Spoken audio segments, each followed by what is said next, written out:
बचवा खाए जवान हो जाए, बुड्ढा खाए सियान हो जाए, तनिक न शर्माओ, शान से खाओ। तुमरे बड़के भैया की पहली पसंद, मजेदार पान मसाला। मैडम सर, आप ये ऐड बार बार क्यों देख रही हैं? मार्केटिंग का जादू देख रहे हैं मीरा। और सबसे ज्यादा हैरानी की बात यह है कि हर कोई जानता है कि इस तरह के एड्स में दिखाई जाने वाली बात में कोई भी सच्चाई नहीं होती।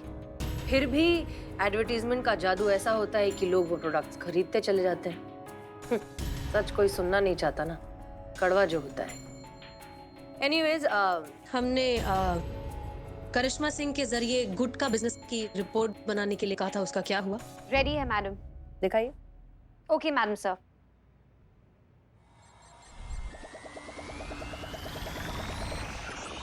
फैक्चुअल डेटा, गुटखे के बिजनेस का एनुअल टर्नओवर 50 करोड़ का है और लगभग 7 करोड़ लोग इस लत के शिकार हैं। अकॉर्डिंग टू डाउनलोडेड सर्वे, हर दिन एक इंसान इस लत का शिकार होता है और इनमें से ज्यादातर 15 साल से कम उम्र के बच्चे हैं। गुटखा खाने से होने वाली बीमारियां: फेफड़ों का कैंसर, मुंह का कैंसर, मसूड़ों और दांतों का सड़ना, नपुंसकता, किडनी फेल, लिवर इन्फेक्शंस और पेट में होने वाली कई सारी बीमारियां। इन शॉर्ट, ये एक ऐसी धीमी मौत है जो अपने शिकार को बहुत ही भयानक तरीके से मारती है। सर्वे के अनुसार पूरे वर्ल्ड में सबसे ज्यादा प्रीमैच्योर डेथ्स गुटखा खाने की वजह से होती हैं और अब तक 70 लाख लोग इसकी वजह से मौत के शिकार हो चुके हैं।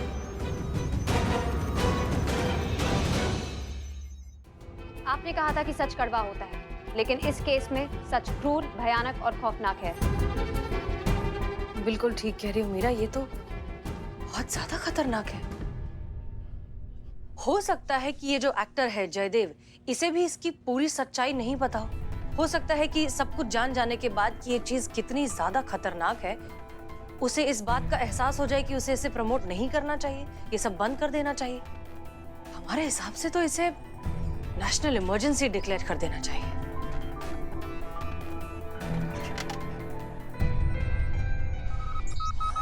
National emergency, national emergency, national emergency. इले भैया तुम्हारा बनारसी कच्चा पक्का। हाँ भैया। हाँ।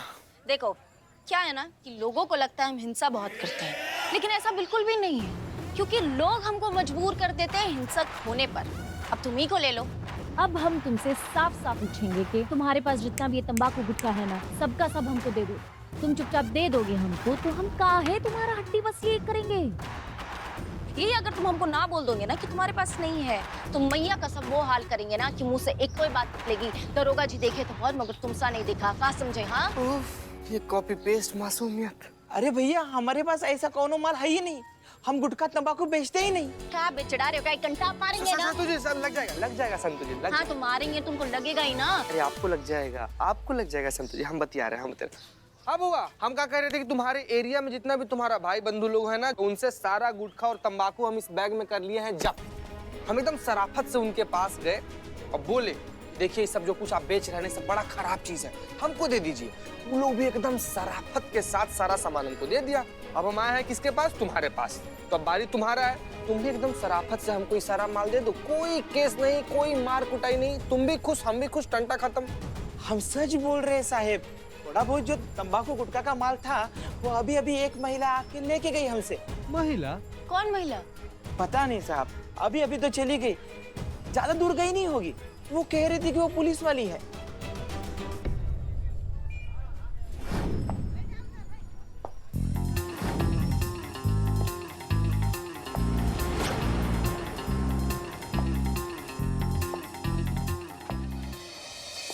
जिंदगी से है परेशान, दुखों से है हलकान, गर्लफ्रेंड ने दे दिया धोखा, किस्मत नहीं दे रही है मौका, जिंदगी से चाहते हैं जाना, मरने का ढूंढ रहे हैं बहाना, तो आइए आइए आइए आइए मेरे पास, खाइए ये गुटखा, बन जाइए लाश। 100% मरने की गारंटी, 100% हॉस्पिटल पहुंचने की गारंटी। जो ये गुटखा खाए सीधा परलोक का टिकट कटाए। तो खाइए खाइए खाइए गुटखा तंबाकू पान, यही लेगा आपकी जान। अगर आपको चाहिए मुंह का कैंसर, अगर आपको चाहिए फेफड़ों का कैंसर, तो आइए आइए आइए, मेरे पास क्यों नहीं आ रहा है गुटखा पान, क्यों नहीं खा रहा है? मैडम क्या कर रही हैं आप? Please leave me, this is my duty, this is a national emergency. मुझे लोगों को बचाना है, उनको बताना है कि गुटखा कितना हानिकारक है सेहत के लिए। मानव जाति को बचाना है, गुटखे का सेवन रोकना है अभी के अभी। वो ऑर्डर आया, थाने बुला रहे हैं अभी। हाँ मैडम सर, मैडम सर ने बुलाया। ओके ये करें।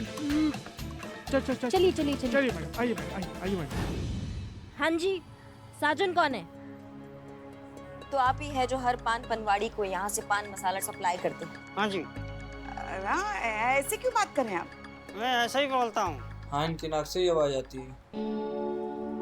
अच्छा, तो सुनते तो कान से हो ना? नहीं नहीं, बाकी सब ठीक है, कान से ही सुनता हूँ। चलो भगवान का शुक्र है, क्योंकि क्या है ना, वरना फिर मैडम को आपके कान के नीचे की बजाय फिर नाक के नीचे बजाना पड़ेगा ना।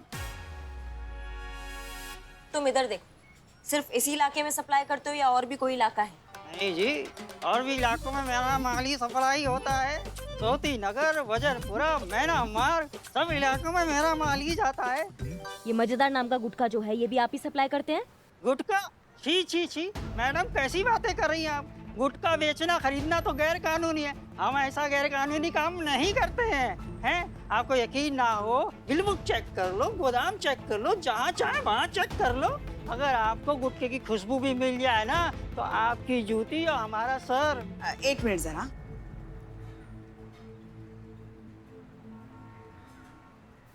जिस आत्मविश्वास के साथ सुनिए, तो जिस आत्मविश्वास के साथ ये बोल रहा है ना, तो उसमें दो बातें हो सकती है। एक, या तो ये सच बोल रहा है, या तो फिर पिछला जो डिस्ट्रीब्यूटर था ना, जिसके पास हम अभी जाके आए, उसने इसको फोन करके आगाह किया होगा कि हम दोनों यहाँ आने वाली हैं। समझ गई? समझ गए। इसलिए हम प्लान बी के साथ चले। Plan B? कौन बुला रहे हैं ना? मगर किसको बुला रही है? 1 मिनट पुष्पा जी। हरिराम, इधर आइए।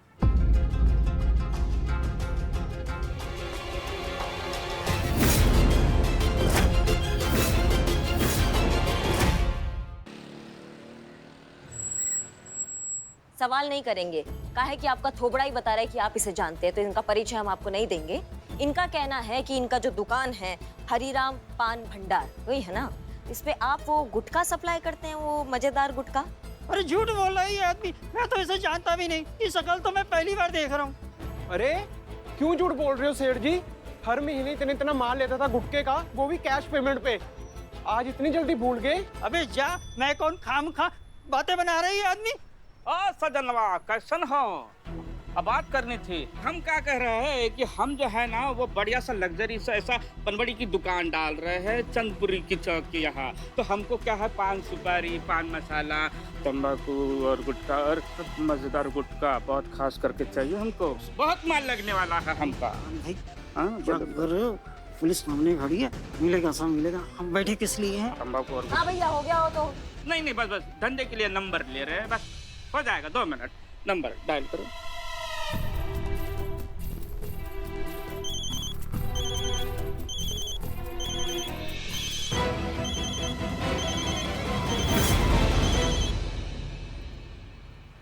घास में तिनका। अब क्या कहेंगे? ना मतलब अगर आप इन्हें जानते नहीं हैं तो इनका नंबर बकायदा सेव है आपके फोन पे। सेव का है आपको समझ में नहीं आ रहा? हाँ, ऐसा है, आप सच बता दो। और एक और चीज, आजकल ना हमने बहुत संयम सीख लिया है। आजकल हम तोड़ने से पहले ना उनको मौका देते हैं सच बताने का, अपना सफाई देने का। तो जल्दी बताओ। हमें जल्दी बोलो ना। क्या चुड़ैल जो होती है ना, वो नींबू मिर्ची से काबू में आ सकती है। अगर ये चिपक गई ना, तो दुनिया का कोई भी तांत्रिक इनसे पीछा नहीं छुड़ा सकता। हम अपने निजी अनुभव से कह रहे हैं। हमारे हो गया, बकैती हो गया। बताते हैं मैडम, बलवंत सेठ के यहाँ से माल उठाते थे डिस्ट्रीब्यूशन के लिए। उनकी दूसरी फैक्ट्री से माल आता था। पता बोलो।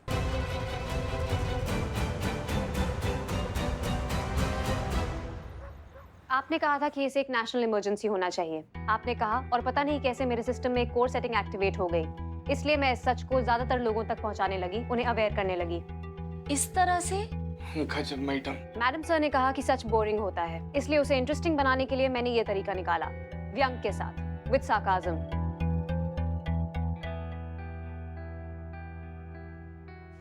चलो अंदर, टोपा कहीं के।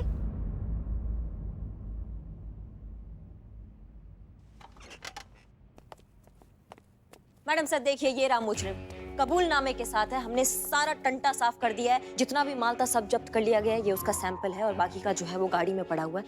मैडम सर, कोई सूंघ भी नहीं सकता है गुटखे को, ऐसा पूरा साफ कर दिया हमने पूरा शहर इस गंद से। ना रहेगा बास, ना बजेगा बांसुरी। Case solve. सर, हमारे बच्चे को बचा लीजिए मैडम। नहीं, घबराने का आपको बिल्कुल बात नहीं है। हमने सारा ना माल जब्त कर लिया है, तो गुटखा है ही नहीं तो आपका बेटा खाएगा क्या? मैडम, आप क्या बात कर रहे हो? मेरा बच्चा अस्पताल में है और वो गुटखा खा रहा है। अस्पताल में लेटे लेटे उसने गुटखे का इंतजाम कर लिया। देखा करिश्मा सिंह, जिस चीज का डर था वही हुआ। देखिए, हम मानते हैं कि आपने जो कुछ भी किया है वो बिल्कुल काबिले तारीफ है। हम दिल से आपको अप्रिशिएट करते हैं, लेकिन बाजार का दस्तूर है करिश्मा सिंह कि जब तक मांग रहेगी तब तक वो चीज बाजार में कायम रहेगी। अगर हमें इस प्रोडक्ट को खत्म करना है तो उसके लिए हमें उसकी मांग को खत्म करना होगा, और मांग तभी खत्म होगी जब लोगों को सही मायनों में इसका नुकसान पता चलेगा, पूरा नुकसान कि कितना खतरनाक है, कितना जानलेवा है। अभी लोगों के पास आधी अधूरी इन्फॉर्मेशन है। हमें बहुत से लोगों को इसकी सच्चाई एक साथ बतानी होगी, और ये एक ही इंसान कर सकता है, मतलब जयदेव कुमार। हाँ, लेकिन मैडम सर, उसको तो समझाने की कोशिश की थी ना। एक और कोशिश की है हमने इसके जितने भी नुकसान है वो सब, सारी सच्चाई जो है उनको ईमेल की है। हो सकता है कि ईमेल पढ़कर उन्हें कुछ लगता है उसने हमारा ईमेल पढ़ लिया। जयदेव जी, लगता है आपने हमारा ईमेल पढ़ लिया। समझती क्या है आप अपने आप को? आपको वर्दी पहनने का मौका मिला है तो आप किसी की भी इज्जत उतार दोगे? अपमान करने का लाइसेंस मिलेगा आपको? चाहे आप किसी को कुछ भी बोलो, कुछ भी करोगे तो चलेगा क्या? आप ऐसे क्यों बात कर रहे हैं? अचानक से क्या हो गया? कुछ बात है क्या? अरे बात का है क्या बात है? पूछती है क्या बात है?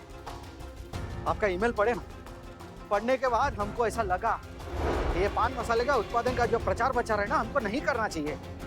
ऐसा दिल दिमाग में ना ऐसा सोच लिए था कि आज के बाद ऐसा कोई भी प्रचार प्रचार हम नहीं करेंगे। लेकिन फिर होता क्या है? होता ये है कि हम एक वीडियो देखी, उस वीडियो में आप ही का एक अफसर ऐसे पब्लिक में हमारे नाम के साथ ऐसा चीखते चिल्लाते जा रहा है और हमको बदनाम करने का प्रयास हो रहा है। ऐसा बोला जा रहा है कि जयदेव कुमार एक नंबर का मक्कार, लोफर और एक नंबर का क्रिमिनल आदमी है। जयदेव कुमार क्रिमिनल आदमी?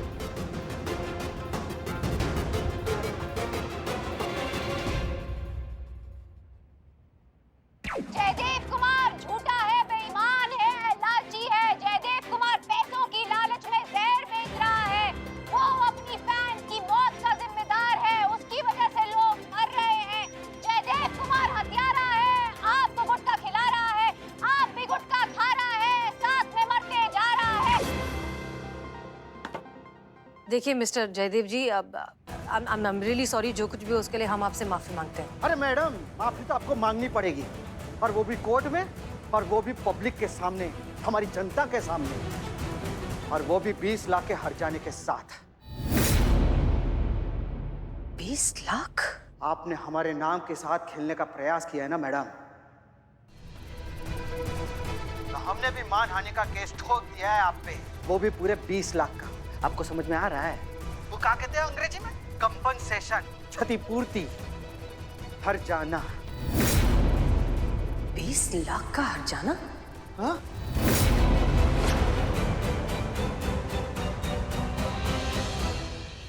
हम सब जानते हैं, मिस मलिक, आप हमें समझाइए ना। कितने बड़े लोकप्रिय अभिनेता को आपने आरोप लगाकर बदनाम कर दिया कि उनकी वजह से लोग मर रहे। तो अपनी छवि बचाने के लिए, अपने आप को बचाने के लिए कुछ करेगा नहीं, इसीलिए उन्होंने मानहानि का दावा ठोक दिया, सीधे 20 लाख रुपए। हाँ सर, लेकिन जिस प्रोडक्ट का प्रचार ये जयदेव कर रहा है, उस प्रोडक्ट की आड़ में गुटखा बेचने वाली कंपनीज गुटखा बेच रही हैं, इस बात का हमारे पास पक्का सबूत है सर। और उसके इस प्रचार करने से लोगों में बहुत नेगेटिविटी फैल रही है। छोटे छोटे बच्चे गुटखा खाने लगे हैं, बहुत सीरियस तरीके से बीमार होने लगे हैं। और सर, ये सारी बातें हम कोर्ट में साबित कर सकते हैं। कोर्ट केस की तो बात मत कीजिए मिस मलिक। अरे आपके पास आधार क्या है, सबूत क्या है, बताइए ना। ये सुपरस्टार जयदेव कुमार जो भी कर रहा है, अपना काम कर रहा है। और एक बात बताएं, पान मसाला कंपनी के साथ जो अनुबंध है वो वही काम कर रहे हैं, और वो लीगल काम कर रहे हैं। और सुनिए, सुपरस्टार जयदेव कुमार को कम करके मत आंकिएगा, वो बहुत बड़ा आदमी है। उसकी एक स्टेटमेंट हमारे डिपार्टमेंट को मुश्किल में डाल सकती है। आप कृपा करके 20 लाख रुपए का इंतजाम कीजिए और अपनी गर्दन और हमारे डिपार्टमेंट की इज्जत को बचाइए।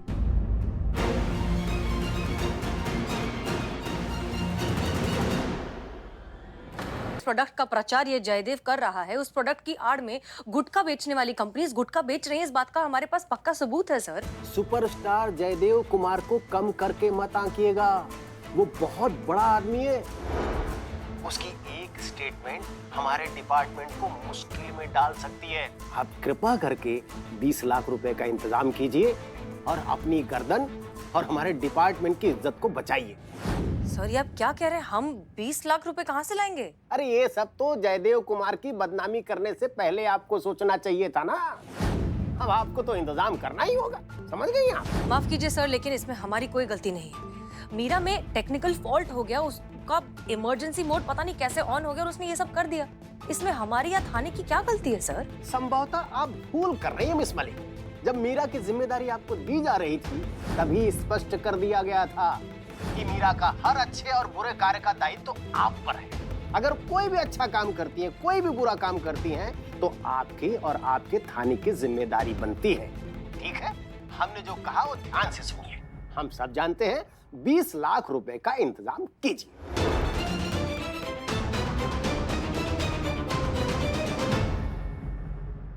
सर लेकिन आप हमारी काट दिया। का बोल कर डिपार्टमेंट डीएसपी सर कोई भी कुछ भी सुनने को तैयार नहीं है। वो कह रहे हैं कि 20 लाख हमें ही देने होंगे। हम कहाँ से देंगे 20 लाख? कोई हमारे पास पैसे का पेड़ है क्या जो पेड़ को हिलाएंगे और पैसा टपक जाएगा हमारे ऊपर?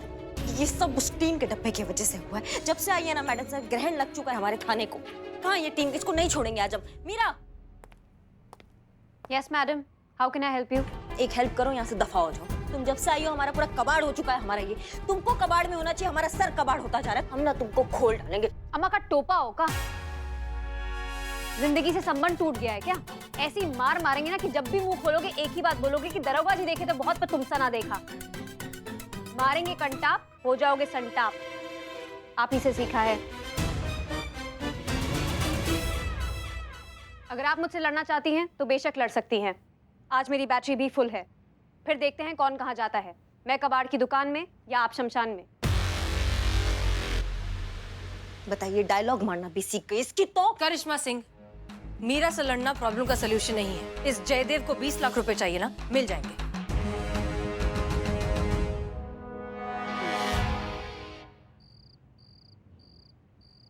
संतु जी, जो मैडम सर को 20 लाख रुपए का हर्जाना भरना है, उस बारे में क्या सोची आप? हो गया। हो गया? 335 रुपए जमा किए मैंने। बचत वाली मासूमियत संतु जी। तूने कितने जमा किए? संतु जी, हम जितना जमा किया है ना उसमें मैडम सर का काफी ज्यादा मदद हो सकता है। कुल मिलाकर हम 687 रुपया जमा किए हैं। काहे कि संतु जी, जितना पगार हमको मिलता है उसका 1/3 तो घर पर भेजना पड़ता है ना। 1/3 का खाना बिछाना और 1/3 में से काट काट कर सिर्फ इतना ही बचा पाए हम। क्या करना अब हम? और नहीं तेरे पर्स में? नहीं संतु जी, और हमारे पर्स में खाली आपका फोटो है और मम्मी पापा का फोटो है, और कुछ भी नहीं है। कुछ भी नहीं है, सही में कसम से कुछ नहीं है। चल पेट्रोलिंग खत्म करके घर जाते हैं।